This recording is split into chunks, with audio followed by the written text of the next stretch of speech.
भाई और बहनों, एक के बाद एक ऐसे आध्यात्मिक अनुभव, सांस्कृतिक गौरव के ये पल हमारी पीढ़ी के जीवन काल में इसका आना, इससे बड़ा सौभाग्य क्या हो सकता है। इसी कालखंड में हमने विश्वनाथ धाम के वैभव को काशी की धरती पर देखा है, निखरता हुआ देखा है। इसी कालखंड में हम काशी का कायाकल्प होते देख रहे हैं। इसी दौर में महाकाल के महालोक की महिमा हमने देखी है। हमने सोमनाथ का विकास देखा है, केदार घाटी का पुनर्निर्माण देखा है। हम विकास भी, विरासत भी इस मंत्र को आत्मसात करते हुए चल रहे हैं। आज एक और हमारे तीर्थों का विकास हो रहा है, तो दूसरी ओर शहरों में हाई टेक इंफ्रास्ट्रक्चर भी तैयार हो रहा है। आज अगर मंदिर बन रहे हैं तो देश भर में नए मेडिकल कॉलेज भी बन रहे हैं। आज विदेशों से हमारी प्राचीन मूर्तियां भी वापस लाई जा रही है और रिकॉर्ड संख्या में विदेशी निवेश भी आ रहा है। ये परिवर्तन प्रमाण है साथियों, और प्रमाण इस बात का है, समय का चक्र घूम चुका है। एक नया दौर आज हमारे दरवाजे पर दस्तक दे रहा है। ये समय है हम उस आगमन का दिल खोलकर स्वागत करें।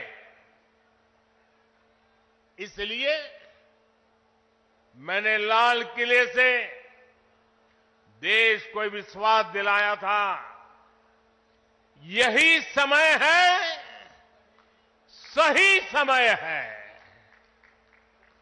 साथियों, जिस दिन अयोध्या में राम मंदिर की प्राण प्रतिष्ठा हुई थी, तब मैंने एक और बात कही थी। 22 जनवरी से अब नए काल चक्र की शुरुआत हो चुकी है। प्रभु श्री राम ने जब शासन किया तो उसका प्रभाव हजारों वर्ष तक रहा। उसी तरह राम लला के विराजमान होने से अगले 1000 वर्षों तक भारत के लिए एक नई यात्रा का शुभारंभ हो रहा है। अमृत काल में राष्ट्र निर्माण के लिए पूरी सहस्त्र शताब्दी का ये संकल्प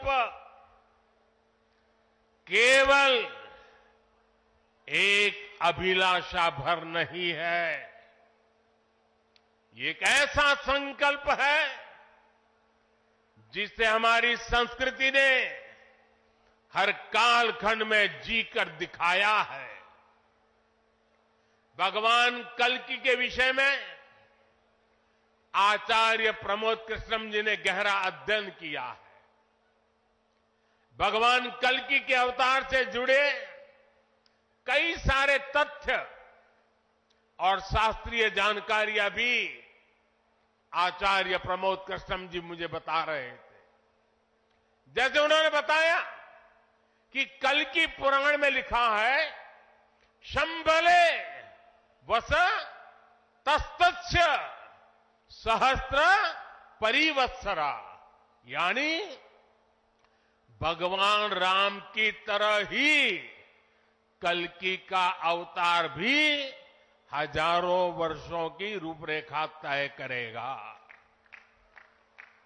इसलिए भाइयों और बहनों, हम ये कह सकते हैं कि कल्कि काल चक्र के परिवर्तन के प्रणेता भी है और प्रेरणा स्रोत भी है। और शायद इसीलिए कल्कि धाम एक ऐसा स्थान होने जा रहा है जो उन भगवान को समर्पित है जिनको अभी अवतार होना बाकी है। अब कल्पना करिए, हमारे शास्त्रों में सैकड़ों हजारों साल पहले भविष्य को लेकर इस तरह की अवधारणा लिखी गई।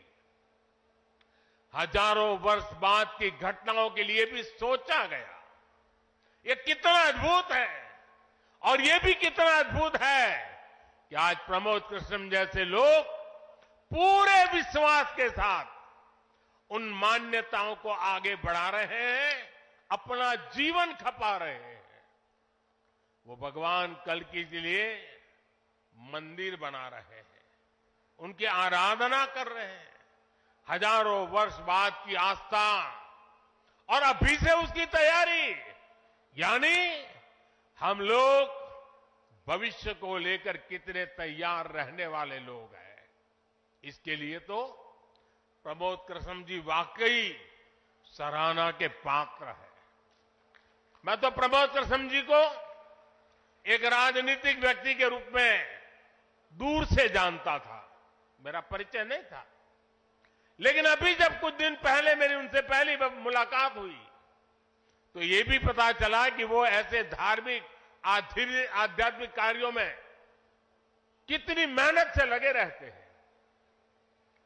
कल्कि मंदिर के लिए इन्हें पिछली सरकारों से लंबी लड़ाई लड़नी पड़ी, कोर्ट के चक्कर भी लगाने पड़े। वो मुझे बता रहे थे कि एक समय उन्हें कहा जा रहा था कि मंदिर बनाने से शांति व्यवस्था बिगड़ जाएगी। आज हमारी सरकार में प्रमोद कृष्णम जी निश्चिंत होकर इस काम को शुरू कर पाए हैं। मुझे भरोसा है कि मंदिर इस बात का प्रमाण होगी कि हम बेहतर भविष्य को लेकर कितने सकारात्मक रहने वाले लोग हैं।